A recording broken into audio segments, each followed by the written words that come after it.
ठीक है, yes yes yes, ठीक है। चलो आगे देखो। हाँ, क्या कह रहे थे, radio detection and the ranging.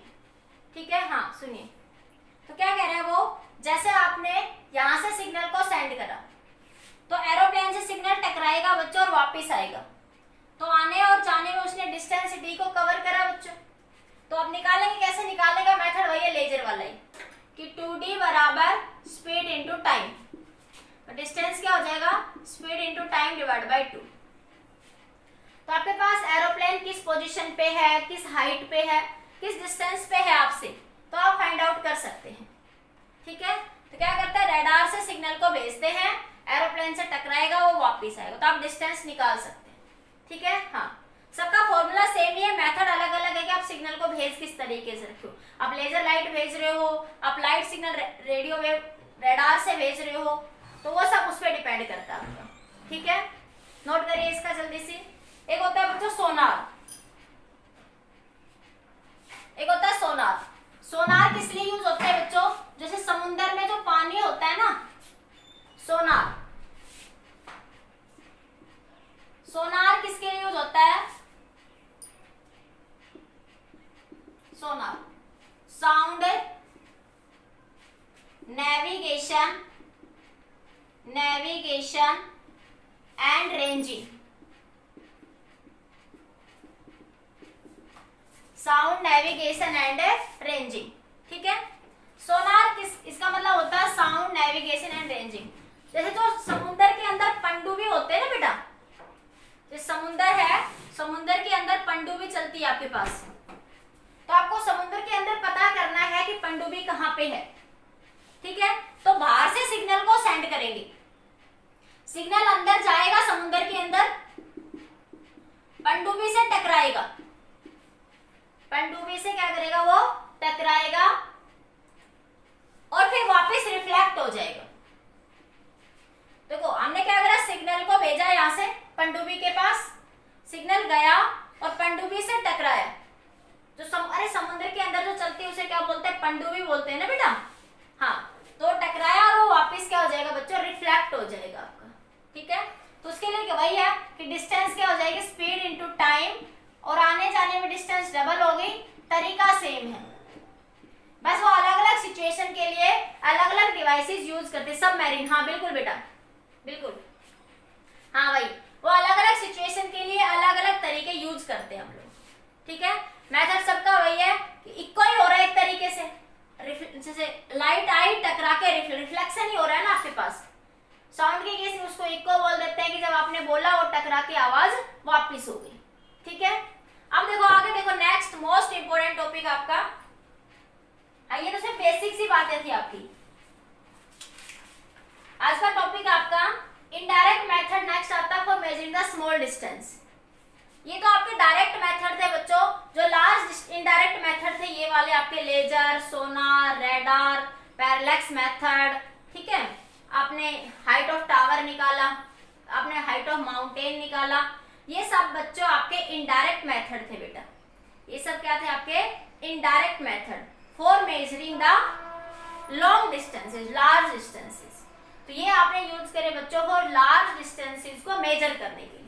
ये मेथड किसके लिए यूज कर रहे हैं आप, for measuring the large distances. अब ये बात करते हैं बच्चों indirect method for measuring the small distances. ठीक है, अब देखिए नेक्स्ट टॉपिक है बच्चों आपका indirect method, indirect method for measuring the small distances, small distances. क्योंकि ये बच्चों थोड़ा बेसिक सा चल रहा अभी ना, आगे टॉपिक काफी इंटरेस्टेड आएगा तो आपको बहुत अच्छे से समझ आएगा, इंटरेस्ट भी हो जाएगा। ये थोड़ा सा बेसिक चल रहा है अभी आपका। ठीक है, ये मैं बेसिक बातें बता रही हूँ आपको कि क्या क्या आप यूज कर सकते हैं। ये समझिए कि पूरी फिजिक्स का निचोड़ आपकी फर्स्ट यूनिट है, तो पूरे फिजिक्स के छोटे छोटे कंसेप्ट जो है फर्स्ट यूनिट में डाल रखे हैं आपको बेसिक नॉलेज देने के लिए, सिर्फ किस लिए, आपको बेसिक नॉलेज देने के लिए बच्चों। ठीक है, हाँ आगे हम इनको पूरे एक्सप्लेनेशन में पढ़ेंगे आगे बच्चों यूनिट वाइज हम इनको एक्सप्लेनेशन में पूरा पढ़ेंगे, ठीक है बेटा। हाँ, अब देखो indirect method for measuring the small distances. तो सबसे पहले आता है बच्चों atomic radius, atomic radius bye Avogadro hypothesis. Atomic radius bye Avogadro hypothesis थोड़ा सा केमिस्ट्री का टॉपिक है, पर फिर भी बेसिक नॉलेज ले लेते हैं बच्चों, समझने की कोशिश करते हैं। ये जो आपके पास मेथड है बच्चों, ये मेथड आपको क्या बताता है, ठीक है। हाँ, कि ये लोग कहता है आपका कि जो total volume of atom, total volume of atom किसके बराबर होगा, 2/3 of volume of given substance. देखो मैं बिल्कुल सीधा सीधा समझा रही हूं। ये लोग क्या कहते हैं, अकॉर्डिंग टू दिस लॉ या अकॉर्डिंग टू दिस हाइपोथेसिस, क्या कहेंगे बच्चों, अकॉर्डिंग टू दिस हाइपोथेसिस कि total volume of the atom is equals to the 2/3 of the total volume of given substance, 2/3 of the total volume of given substance। ये लोग हमें ऐसा कहता है, ठीक है। बिल्कुल सीधी सी बात कि एटम का जो टोटल वॉल्यूम होगा, उस टोटल वॉल्यूम का जो उस गिवन सब्सटेंस का वॉल्यूम है उसका 2/3 होगा। अब देखो इसको समझते हैं इस बात को कैसे। जैसे आपने लड्डू खाए हैं, सबने लड्डू खाते हो ना सारे, आप लड्डू को ऐसे रखते हो, ये लड्डू एक, ये दूसरा लड्डू, ये तीसरा लड्डू, ठीक है। आपने ऐसे लड्डू रखे, देखो एक लड्डू, दूसरा, तीसरा, ऐसे आप लड्डू को लेयर में देखा है कभी ने? गांव में जब लड्डू बनाते तो कोठार में रखते हैं, ऐसे बोलते हैं ना, ऐसे इस तरीके से लड्डू को ऐसे रखते हो ना आपके पास। अरे लड्डू को ऐसे रखते जाते हो या नहीं भाई, बताओ, ठीक है। तो मान लो 1 किलो बेसन था आपके पास, कितने बेसन था, 1 किलो, और 1 किलो बेसन के इतने लड्डू बने, ठीक है। तो जो 1 किलो बेसन है वो जितना वॉल्यूम घेरेगा, देखो मान लिया 1 किलो बेसन का इतना वॉल्यूम घेर रहा है, 1 किलो बेसन ने तो ये पूरा वॉल्यूम घेर रखा है, ये सब, ये सारा, ये जो आया पूरा एक ट्रायंगल में बंद हुआ बच्चों, ये इस पूरे 1 किलो बेसन का वॉल्यूम है। अब 1 किलो बेसन में जो लड्डू बने आपके, हाँ सुनो, ये जो लड्डू बने, अब देखो इन लड्डू के बीच में यहाँ स्पेसिंग है बच्चों, खाली है, ये देखो ये लड्डू के बीच में यहाँ पे हर जगह बीच बीच में ये स्पेसिंग क्या है बच्चों, खाली है। हाँ, एक रूम में, अब ये यही कह रहा है कि इस गिवन सब्सटेंस का जो टोटल वॉल्यूम है और एटम ने जो वॉल्यूम घेरा, लड्डुओं ने जो वॉल्यूम घेरा आपका, वो उसके कितने के बराबर है, 2/3 of total substance. Total substance के कितने के बराबर है बच्चों, 2/3 के। लॉ समझ आ गया, इस लॉ ने यही बात कही।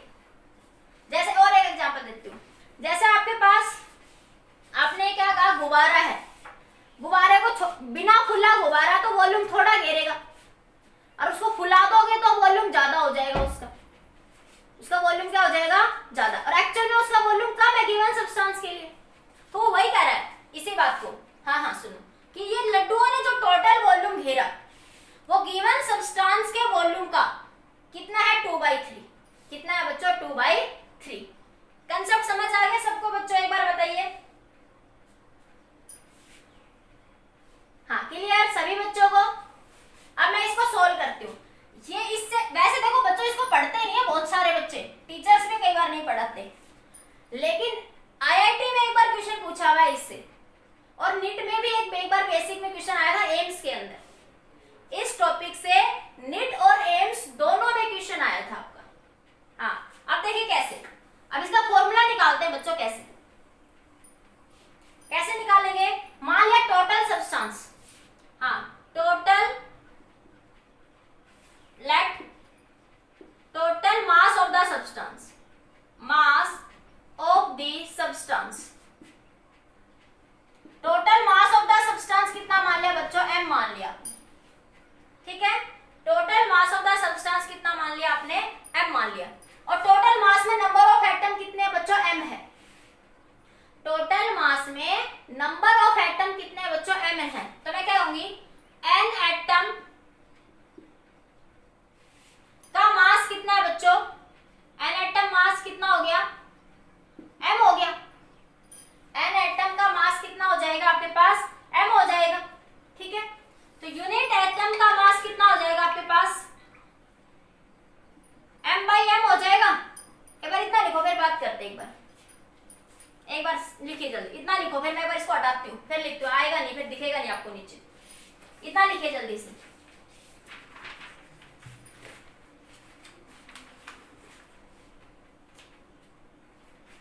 हाँ हाँ, हो गया इतना। अब इसको हटा रही हूँ मैं। देखिए यहां से हम एक कंसेप्ट निकालेंगे बच्चों, मैं इसको साइड में लिख देती हूँ कि V एटम बराबर है 2/3 ऑफ V सब्सटेंस। ठीक है, हाँ। तो उसने कहा कि टोटल सब्सटेंस का मास कितना है, total mass of substance, mass of substance, substance कितना होता है बच्चों, m मान लिया मैंने। कितना मान लिया, m। अब मुझे इस टोटल मास ऑफ सब्सटेंस में क्या निकालना है, नंबर ऑफ एटम। ठीक है, तो number of atom, number of atom, number of atom निकालने का फॉर्मूला क्या होता है बच्चों, n बाय एवोगैड्रो नंबर। क्या होता है, Avogadro number divide by molecular weight multiply bye given mass. Given मास कितना है, m है। देखो क्या है, एवोगैड्रो नंबर। देखो m मास के अंदर, m मॉलिक्यूलर वेट में एवोगैड्रो नंबर कितने होते हैं बच्चों, n होते हैं। तो यूनिट में कितने हो जाएंगे, ये आपका केमिस्ट्री का कंसेप्ट है, n/m यूनिट मास में। तो m मास में कितने हो जाएंगे, n/m divided by m multiply by m। सुनो सुनो, अरे मॉलिक्यूलर वेट, ये m क्या है बच्चों, कैपिटल M क्या, मॉलिक्यूलर वेट, मॉलिक्यूलर वेट। और n क्या है बच्चों, एवोगैड्रो नंबर, एवोगैड्रो नंबर। और m क्या है, given mass of the substance, given mass of the substance, mass of the substance. ठीक है, मैं कहूं 40 ग्राम कॉपर में बताइए कितने नंबर ऑफ एटम है। मैं जैसे आपसे कहूं कि 40 ग्राम कॉपर में बताइए कितने नंबर ऑफ एटम है।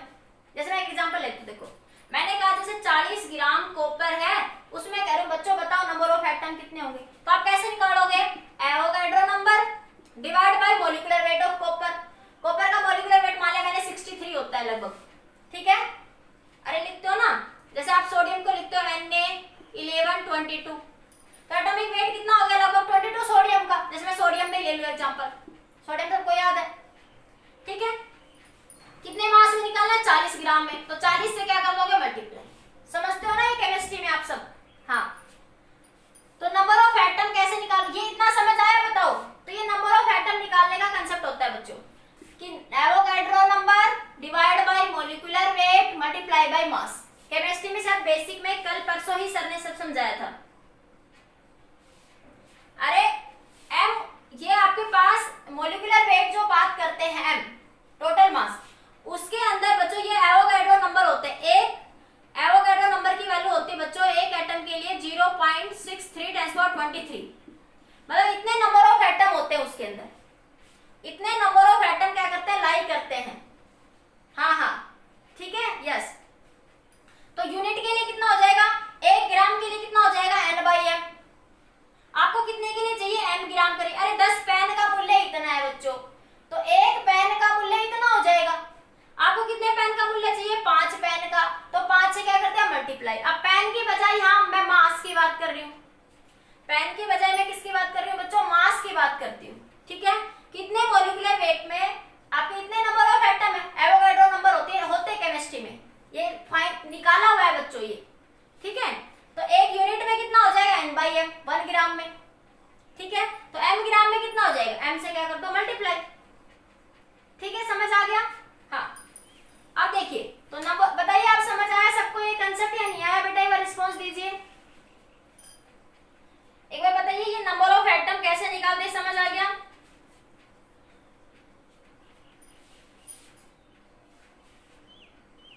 अरे बताओ,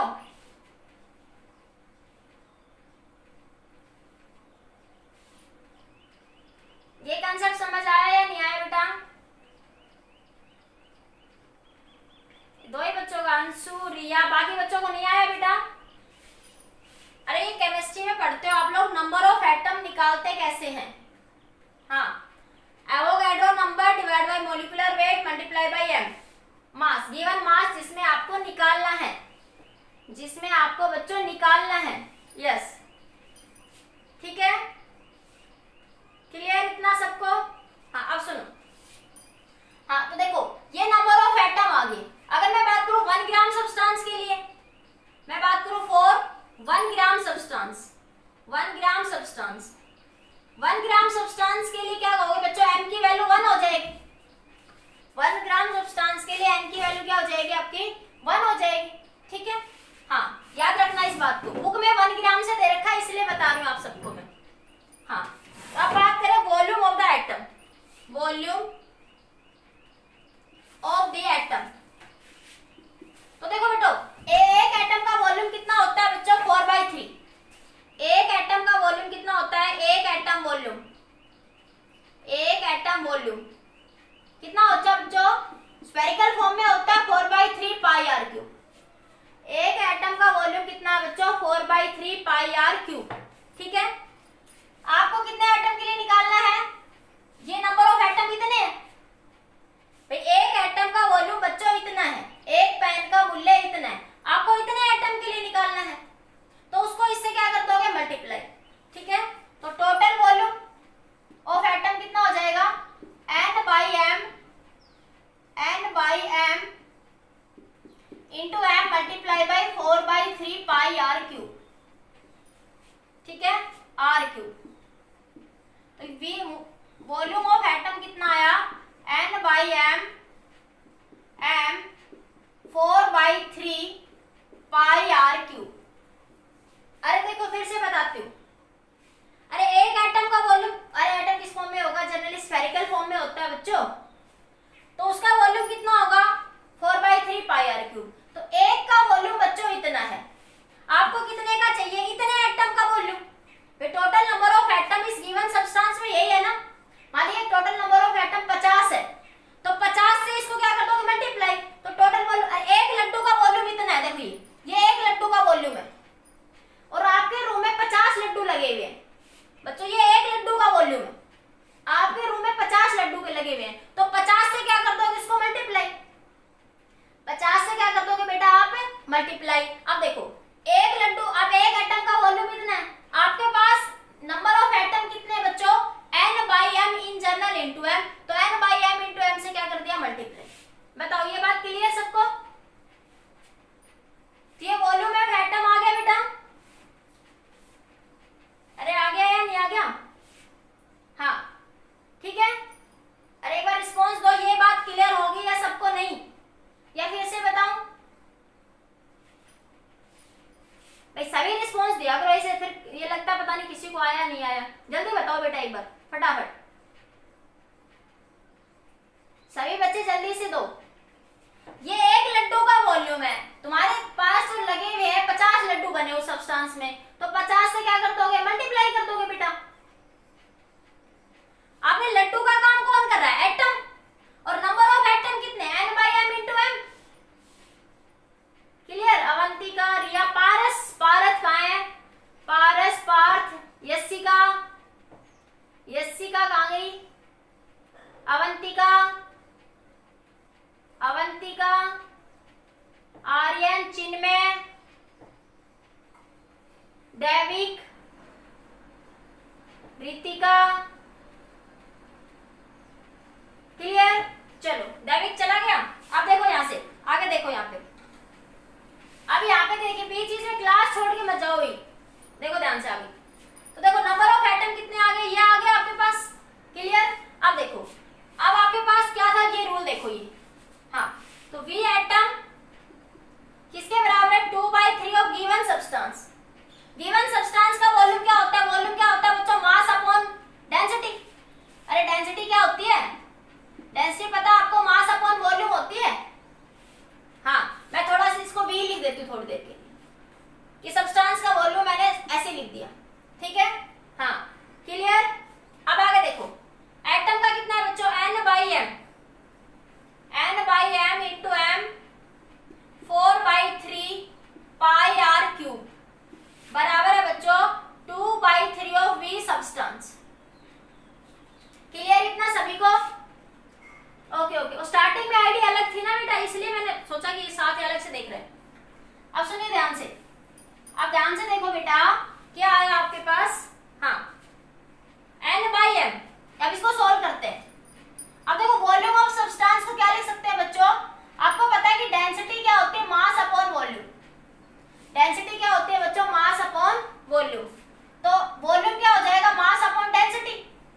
स्क्रीनशॉट लेती हूँ।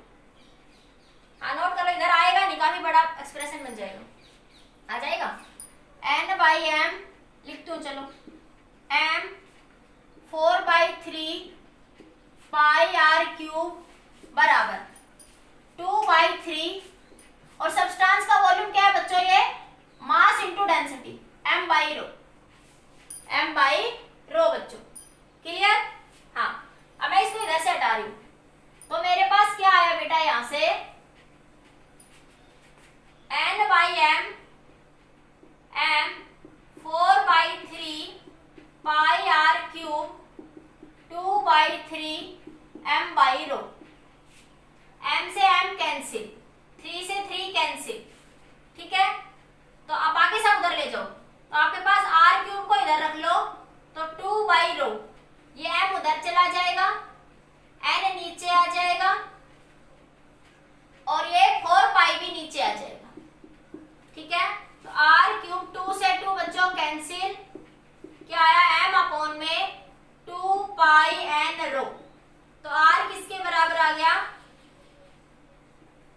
m/2πn ρ की पावर 1/3। तो ये आपका आंसर आ जाएगा बच्चों, ये क्या आ जाएगा आपका आंसर, ये क्या आ जाएगी, रेडियस ऑफ द एटम, क्या आ जाएगी आपकी रेडियस ऑफ द एटम। ये क्या आ गई बच्चों आपकी radius of the atom. Tanisha आ गया बेटा, अवंतिका क्लियर हो गया सबको, इतना बताओ। एक बार फिर से बताऊं, थोड़ा सा नया सा टॉपिक आप लोगों के लिए, पर रिपीट कर देती हूँ एक बार आप इसका स्क्रीनशॉट लो, फिर फटाफट से रिपीट कर देती हूँ एक बार। स्क्रीनशॉट ले लो सारे बच्चे एक बार, हो गया। एक बार फिर से बताती हूँ, एवोगाड्रो लॉ क्या कहता है बच्चों आपको, देखो एक बार रिपीट कर देती हूँ। देखो एवोगाड्रो लॉ कहता है कि जो टोटल वॉल्यूम है एटम का वो 2/3 होगा actual volume of the substance की, actual volume of the substance की। बस इतनी सी बात समझनी थी। जैसे मैंने कहा 1 किलो बेसन के 50 लड्डू बने, तो 1 किलो बेसन जितना वॉल्यूम घेरेगा वो लड्डू उससे कम वॉल्यूम घेरेंगे, ठीक है। हाँ तो आपने एटम का मास मान लिया m था, मान लिया सब्सटेंस का मास m है, तो उस सब्सटेंस में आपको नंबर ऑफ एटम निकालने हैं बच्चों। हाँ तो नंबर ऑफ एटम का फॉर्मूला होता है Avogadro number divide by molecular weight multiply bye given mass, ठीक है। तो ये नंबर ऑफ एटम आ गई, और एक एटम का वॉल्यूम कितना होता है बच्चों 4/3 पाई r क्यूब, और इतने नंबर ऑफ एटम है भाई, एक लड्डू का वॉल्यूम है 4/3 पाई r क्यूब, और लड्डू इतने हैं, तो इतने लड्डू से क्या कर दिया मल्टीप्लाई कर दिया बच्चों, क्लियर, ठीक है। अब आपके पास वो कह रहा है कि इसके 2/3 था, तो मैंने रख दिया डेंसिटी को क्या लिख सकते, वॉल्यूम को मास अपॉन डेंसिटी, ठीक है। अब यहाँ से सोल्व कर दिया, आंसर डेंसिटी की फॉर्म में आ गया। आप v रखना चाहो v रख सकते हो, बस कंसेप्ट यहाँ तक समझ आना चाहिए, ये बात, बस ये दो बातें अच्छे से क्लियर होनी चाहिए। बाकी तो बच्चों कैलकुलेशन है, बाकी जस्ट ओनली आपकी कैलकुलेशन है। क्लियर हुआ बेटा, इतना बताओ सारे बच्चे, कंसेप्ट क्लियर, ठीक है।